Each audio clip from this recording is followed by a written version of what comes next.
Have you ever walked into a room and instantly felt out of control? Maybe it was a job interview, a tough conversation, or an argument that escalated too fast. What if I told you that control isn't about power? It's about psychology. Today, I'm going to share powerful psychology tricks that can help you control almost any situation without manipulating anyone and without raising your voice. First, control your state before you control the situation. Most people try to control the outside world while their inside world is chaotic. But psychology shows that emotions are contagious. If you stay calm, others subconsciously mirror your energy. Slow your breathing, lower your tone, speak slightly slower than normal. When you control your nervous system, you automatically influence the room. Second, use strategic silence. Silence makes people uncomfortable, and uncomfortable people reveal more. After you ask a question, don't rush to fill the gap. Stay quiet.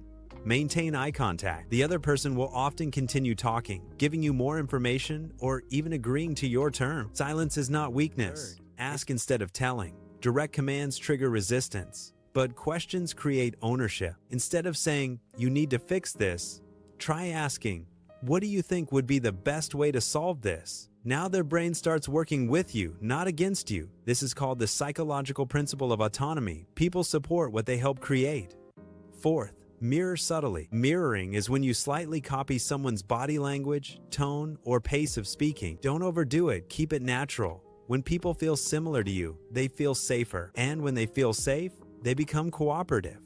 This works in negotiations, interviews, and even relationships. Fifth, control the frame.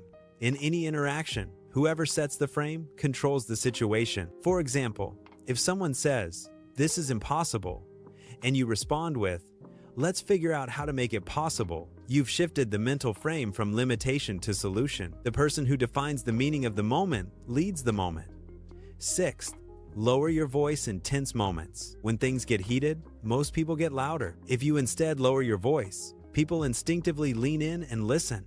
It signals confidence. Real control isn't loud, it's steady. And finally, detach emotionally. You lose control the moment you need a specific outcome. When you're okay with walking away, your confidence rises naturally. Psychology calls this the power of non-attachment.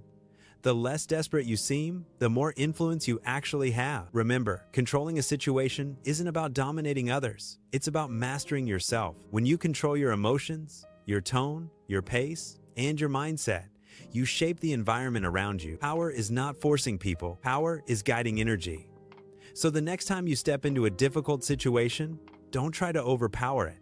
Slow down, observe, ask, mirror, reframe, and watch how the situation starts shifting in your favor. If this helped you, make sure to like, comment, and subscribe for more psychology-based insights that help you master your mind and your life. Stay sharp, stay calm, stay in control. If you found this helpful, make sure to subscribe to the channel and drop a comment below sharing your thoughts or what topic you'd like to see next.